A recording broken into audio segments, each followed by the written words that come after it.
Hello student, आज मैं आपको बॉन्ड एंगल के बारे में बताने वाला हूँ। बॉन्ड एंगल होता क्या है?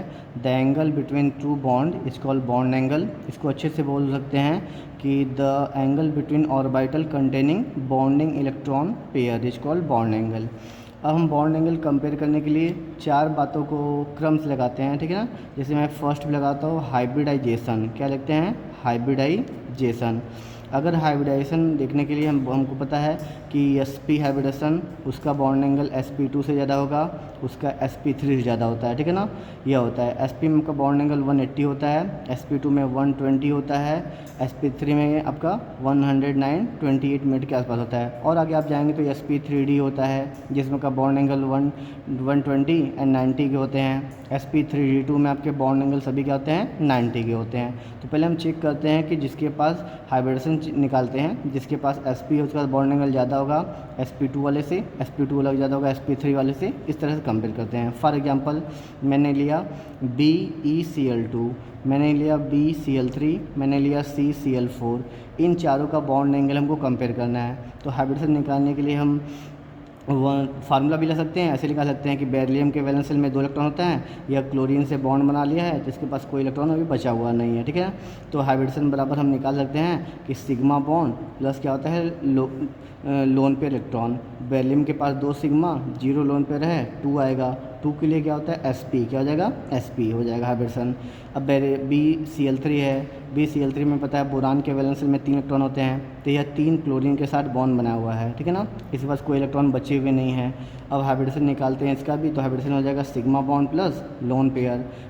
इसके पास बोरान के पास 3 सिग्मा बॉन्ड है, एक क्या हो जाएंगे 0 क्या हो जाएंगे? Lone pair. तो 3 के लिए क्या आता है आपका? sp2 आता है। CCl4 की बात करते हैं तो CCl4 में कार्बन के वैलेंस शेल में 4 इलेक्ट्रॉन होते हैं, तो यह Cl से 1 2 3 और 4 Cl से जुड़े हुए हैं। हाइब्रिडेशन बराबर क्या हो जाएगा? सिग्मा बॉन्ड और लोन पेयर हो जाएंगे आपके। सिग्मा कितने हैं कार्बन के पास? 4 सिग्मा हैं, 0 लोन पेयर। 4 के लिए क्या हो जाएगा? sp3 हो जाएगा। इस तरह से मैंने निकाला sp, sp2 और sp3। मैंने अभी बताया कि sp वाले का बॉन्ड एंगल ज़्यादा होगा, तो सबसे हायर बॉन्ड एंगल किसका होगा? BeCl2 का। उसके बाद कौन आएगा? BCl3 आएगा, और लास्ट में कौन आएगा? CCl4 आएगा। अगर बाय द वे आपका हाइब्रिडेशन कहीं पे कॉमन हो जाएगा तो हम दूसरा लगाते हैं, दूसरा बात लगाते हैं, देखते हैं हम लोग नंबर ऑफ़ लोन पेयर। क्या देखते हैं? Number of lone pair electron. Number of lone pair electron, जैसे जैसे number of lone pair electron central atom पे बढ़ता है वैसे वैसे क्या होता है? बॉन्ड एंगल बोलते हैं थीटा क्या होती है? कम होती जाती है, ठीक है। फॉर एग्जांपल हमने लिया CH4, हमने लिया अमोनिया, हमने लिया वाटर। हमें पता है कार्बन के वैलेंस शेल में 4 बॉन्ड इलेक्ट्रॉन होते हैं, तो उसने 4 बॉन्ड हाइड्रोजन से बनाया है।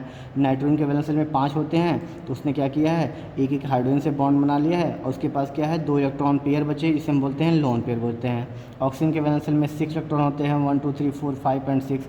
इसने हाइड्रोजन से बॉन्ड बनाया है, इसने हाइड्रोजन से बॉन्ड बनाया है, 2 इलेक्ट्रॉन पेयर, इसे बोलेंगे लोन पेयर।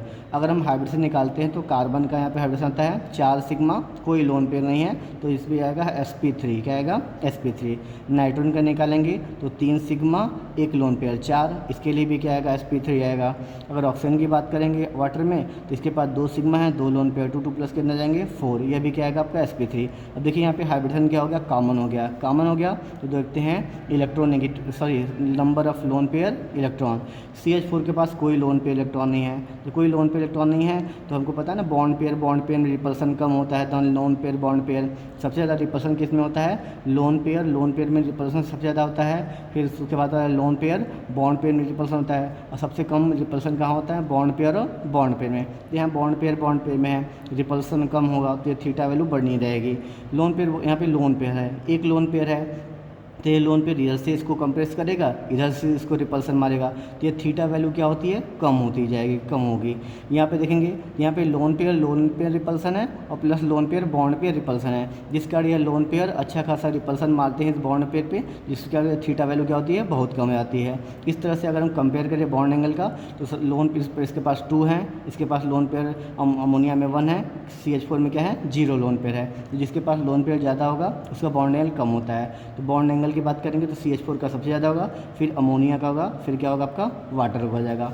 अगर कहीं पे number of lone pair common हो जाए तो हम थर्ड देखते हैं इलेक्ट्रोनेगेटिविटी ना, इलेक्ट्रोनेगेटिविटी ऑफ क्या देखते हैं सेंट्रल एटम की हम क्या चेक करते हैं इलेक्ट्रोनेगेटिविटी। अगर इलेक्ट्रोनेगेटिविटी ऑफ सेंट्रल एटम बढ़ेगी तो हमारा बॉन्ड एंगल भी क्या हो जाएगा बढ़ने लगता है, क्या होता है बढ़ने लगता है, ठीक है। जैसे फॉर एग्जांपल हमने लिया NCl3 लिया और मैंने लिया यहाँ पे PCl3 लिया, ठीक है। अगर हम बात करें NCl3 PCl3 तो नाइट्रोजन के वैलेंस में 5 होते हैं, उसने 3 बॉन्ड बनाए हैं, एक उसके पास लोन पेयर बचे हुए हैं। फास्फोरस में भी 5 होते हैं, 3 बॉन्ड बनाए हैं, एक क्या है लोन पेयर बचा हुआ है। अगर आप हाइब्रिडेशन निकालेंगे 1 2 3 सिग्मा एक लोन पेयर sp3 आ जाएगा, 1 2 3 सिग्मा एक लोन पेयर, ये भी क्या आएगा sp3 आएगा। देखिए यहाँ पे हाइब्रिडेशन क्या हो गया कॉमन हो गया, दोनों के पास 1 लोन पेयर है, इसके पास भी क्या है 1 लोन पेयर है, दोनों के पास क्या है लोन पेयर बराबर हो गया। अब अगर देखा जाए अब यहाँ देखते हैं सेंट्रल एटम की इलेक्ट्रोनेगेटिविटी। नाइट्रोजन यहाँ क्या है, नाइट्रोजन आपका जो है नाइट्रोजन जो आपका है, ठीक है, नाइट्रोजन है वह फास्फोरस के कंपेयर में मोर इलेक्ट्रोनेगेटिव एटम है। जब नाइट्रोजन फास्फोरस से ज़्यादा इलेक्ट्रोनेगेटिव है तो करता क्या है, देखो इस बॉन्ड के इलेक्ट्रॉन को अपनी तरफ अट्रैक्ट करेगा। जब बॉन्ड का इलेक्ट्रॉन क्लोज होंगे, जब नाइट्रोजन के पास जाएंगे तो होता क्या है यहाँ पे इलेक्ट्रॉनिक रिपल्सन होने लगता है। इलेक्ट्रॉनिक रिपल्सन होगा तो भैया क्या हो जाएगा, ये थीटा वैल्यू क्या होती है बढ़ने लगती है। फास्फोरस नाइट्रोजन की तुलना में इलेक्ट्रोनेगेटिव है नहीं तो बॉन्ड यहाँ पे रिपल्सन क्या होता है, इलेक्ट्रॉनिक रिपल्सन कम होता है, जिसका थीटा वैल्यू क्या होता है कम होता है। फिर से अगर यहाँ पे हाइब्रिडेशन कम हो गया, लोन पेयर कम हो गया, अब देखते हैं सेंट्रल एटम की इलेक्ट्रोनेगेटिविटी। जैसे जैसे देखो क्या है, नाइट्रोजन है ना जो क्लोरीन से इलेक्ट्रॉन को अपने पास खींचेगा, इधर शिफ्ट होगा तो होगा क्या, इसके पास जो इलेक्ट्रॉन है और इस जो क्लोरीन के पास इलेक्ट्रॉन है इनमें होने लगता है रिपल्सन। जब रिपल्सन होगा तो ये बॉन्ड एंगल क्या होती है बढ़ने लगती है। इसलिए बोलते हैं जैसे जैसे इलेक्ट्रोनेगेटिविटी ऑफ सेंट्रल एटम बढ़ती है वैसे वैसे क्या होती है बॉन्ड एंगल क्या होती है बढ़ जाती है। बाय द वे किसी कारणवश अगर हमारा थर्ड पॉइंट जो है इलेक्ट्रोनेगेटिविटी ऑफ सेंट्रल एटम वह भी हो जाए कॉमन तो हम फोर्थ लगाते हैं इलेक्ट्रोनेगेटिविटी ऑफ क्या लगाते हैं सराउंडिंग एटम। क्या लगाते हैं सराउंडिंग एटम। जैसे जैसे इलेक्ट्रोनेगेटिविटी ऑफ सराउंडिंग एटम बढ़ती है वैसे बॉन्ड एंगल क्या होती है कम होती चली जाती है। जैसे यहीं पे मैंने लिया NF3 ले लिया मैंने और यहाँ पे ले लिया मैंने NCl3 ले लिया मैंने और यहाँ पे ले लिया, ठीक है 2 ही ले लेते हैं। अब देखो यहाँ पे नाइट्रोजन के वैलेंस में 5 इलेक्ट्रॉन होते हैं, उसने 3 बॉन्ड बनाया है, उसके पास 1 लोन पेयर बचा हुआ है। उस तरह यहाँ पे भी लोन पेयर बचे हुए हैं। हाइब्रिडेशन देखें तो 1 sigma 2 sigma 3 sigma 1 lone pair sp3 होगा, 1 sigma 2 sigma 3 sigma 1 lone pair क्या जाएगा sp3। हाइब्रिडेशन बराबर हो गया 1 लोन पेयर इसके पास है, 1 लोन पेयर इसके पास है। सेंट्रल एटम नाइट्रोजन की दोनों की बराबर है, यह भी नाइट्रोजन है यह भी बराबर है। अब सराउंडिंग एटम, यहाँ पे सराउंडिंग एटम की जैसे जैसे इलेक्ट्रोनेगेटिविटी बढ़ती है वैसे वैसे बॉन्ड एंगल क्या होता है कम होता है। तो फ्लोरीन है क्लोरीन है, इलेक्ट्रोनेगेटिविटी में फ्लोरीन जीत जाएगा क्लोरीन से, तो फ्लोरीन जिसकी इलेक्ट्रोनेगेटिविटी ज़्यादा होती है सराउंडिंग में उसका बॉन्ड एंगल कम होता है। तो यहाँ पे क्या होगा NF3 से बॉन्ड एंगल दिख जाएगा NCl3 में। इस तरह से हमने बॉन्ड एंगल कंपेयर किया, ठीक है। फास्ट रिवाइज करते हैं, पहले देखते हैं हम लोग हाइब्रिडाइजेशन, ठीक है। हाइब्रिडेशन में sp का ज़्यादा होता है sp2 से, देन क्या होता है sp3 से होता है। अगर हाइब्रिडेशन कॉमन होता है देखते हैं हम लोग नंबर ऑफ़ लोन पेयर। जैसे जैसे लोन पेयर बढ़ती है वैसे वैसे थीटा वैल्यू क्या होती है कम होती है ड्यू टू रिपल्सन। थर्ड अगर लोन पेयर कॉमन हो जाए तो देखते हैं हम लोग सेंट्रल एटम की इलेक्ट्रोनेगेटिविटी।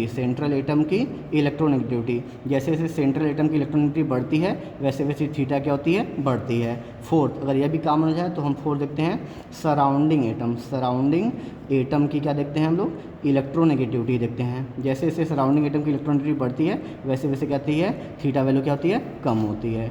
ठीक, थैंक यू।